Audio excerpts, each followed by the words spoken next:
Le llaman el canon de las proporciones humanas, circunscrita dentro de la representación geométrica de la cuadratura del círculo, y que recibe su nombre en honor a un arquitecto de la antigua Roma, y que representa las proporciones divinas de las que el cuerpo humano es poseedor, y que no es más que un efecto que demuestra que, a veces, lo que parece caos, se constituye como un símbolo arquetípico que simboliza tanto al universo interno, como al universo externo, al microcosmos y al macrocosmos, como innegables sinónimos que ocultan innumerables misterios naturales, determinados estos, por lo que a simple vista o al vuelo de un rápido prejuicio, parecerían dominados por la ausencia de leyes correspondientes a un orden natural, pero que en realidad, en esencia, nos muestran que ambos universos, el externo y el interno, aparentan estar constituidos por el caos, siendo que se encuentran brillantemente conformados por leyes que aún, en su mayoría, no hemos comprendido, de manera tal de que, lo que hoy entendemos como caos, finalmente lo podamos comprender como orden, un orden oculto, pero orden al fin y al cabo, constituyéndose como un evidente ejemplo de que la geometría se encuentra directamente relacionada con la creación, debido al accionar esencial de una ciencia espeluznante, como alguna vez lo pronunció Albert Einstein, y que dicha ciencia es la física de partículas, o también denominada mecánica cuántica.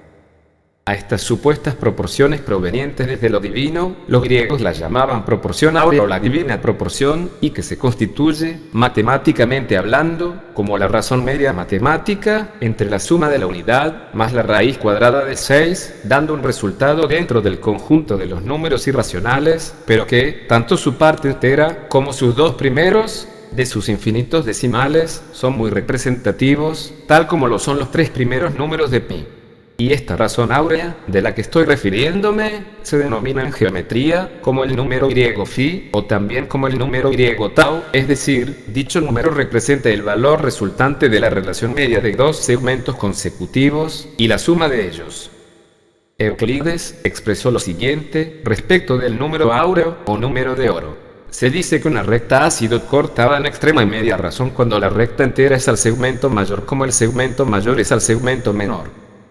Otro de los grandes filósofos y matemáticos que se ocuparon de esta razón áurea fue Platón, el cual, y si bien se extendió hasta querer representar la estructura completa del cosmos, palabra esta que significa orden, desarrolló una serie de sólidos geométricos, conocidos como sólidos platónicos, simbolizando cada uno de ellos a los 5 elementos, tal como también se encuentran circunscritos dentro del hombre Vitruvio de la estrella flamígera, y cada uno de los sólidos platónicos se relacionan con cada uno de los elementos de la naturaleza, y que son tierra, fuego, aire, agua y la quinta esencia, el éter, o más entendible, el universo, por lo que la tierra está asociada al cubo, el fuego al tetraedro, el aire al octaedro, el agua al icosaedro, y finalmente el universo, como el mismísimo todo causal, está asociado con el dodecaedro.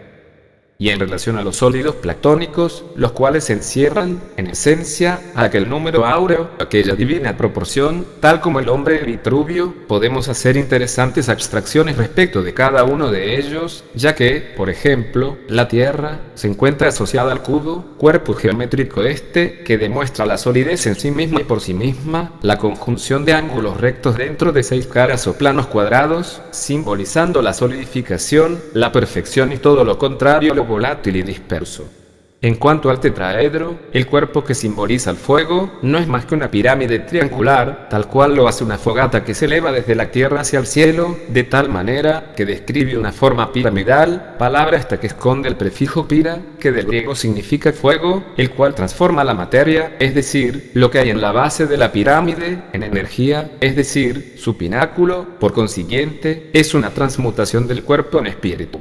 En cuanto al octaedro, que está representando el aire, y que no es más que la unión de dos pirámides contrapuestas, unidas por su base, puede inferir su simbolismo, tal como la perfección de la materia, representada por ambas bases cuadradas de ambas pirámides, hacia el espíritu, cuya dualidad explícita evidencia la omnipresencia de la energía transformada, y que percibimos como aire. En cuanto al sólido denominado icosaedro, que representa el elemento agua, simboliza el germen de la vida, a la base fundamental de toda existencia biológica sobre la tierra, a la generación de toda materia que se diferencie de lo inerte, de toda materia desprovista de la chispa vital que particularmente nos caracteriza como seres humanos.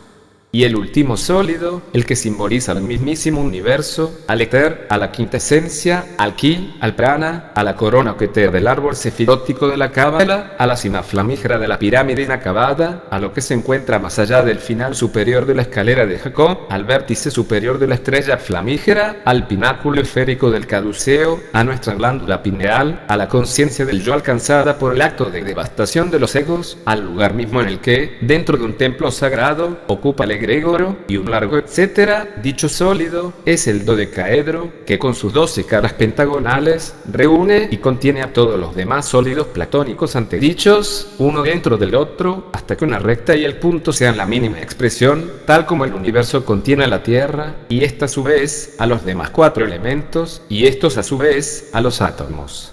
Todo esto a partir de un aparentemente simple número irracional que representa la relación de dos rectas con la suma de estas a un número de oro, impreso desde el infinito, por el diseño proveniente desde la unidad, por sobre todo lo creado por la acción de las manos duales del demiurgo, es decir, por el propio creador de este último sólido platónico y de todos sus sólidos interiores, hasta llegar a la perfección mostrada por el cuerpo humano, por el hombre Vitruvio de Leonardo da Vinci. Por lo tanto, y como podemos llegar a entender, nada se escapa a la perfección determinada por un aparente caos que no sería otra cosa que un orden, respecto del cual todavía no le hemos podido determinar la totalidad de sus leyes, tal como lo expresa uno de los 7 principios del hermetismo.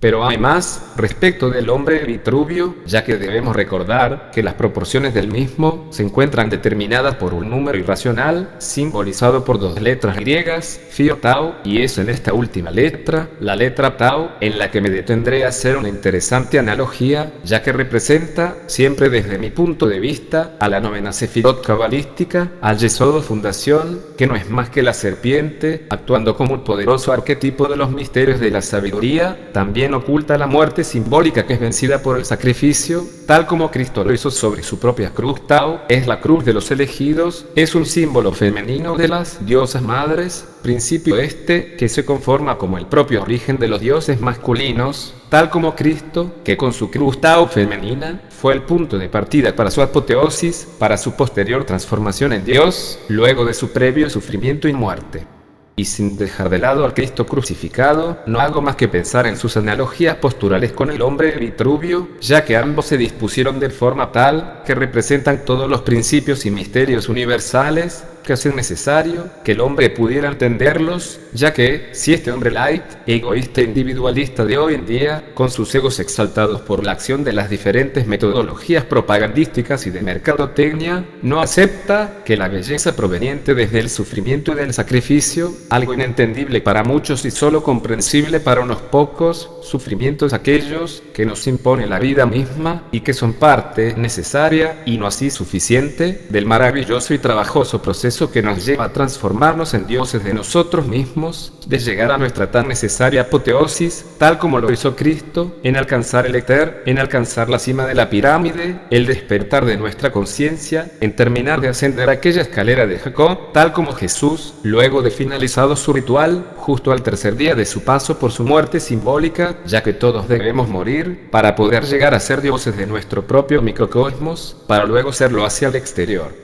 Pero, para ser dioses, primero debemos entender al hombre Vitruvio y toda la filosofía que contiene la que de él se desprende y relaciona. Seremos los dioses de nosotros mismos, para luego poder serlo con los demás, cuando comprendamos que el sufrimiento real y la muerte simbólica son 2 columnas necesarias para transformarnos, para ser hombres nuevos, para dejar de lado la mediocridad que hoy nos rodea a cada paso que damos, para que terminemos siendo superhombres, para que nuestra obra sea coronada al final. Muchas gracias por escuchar a El Herminauta. Suscríbete.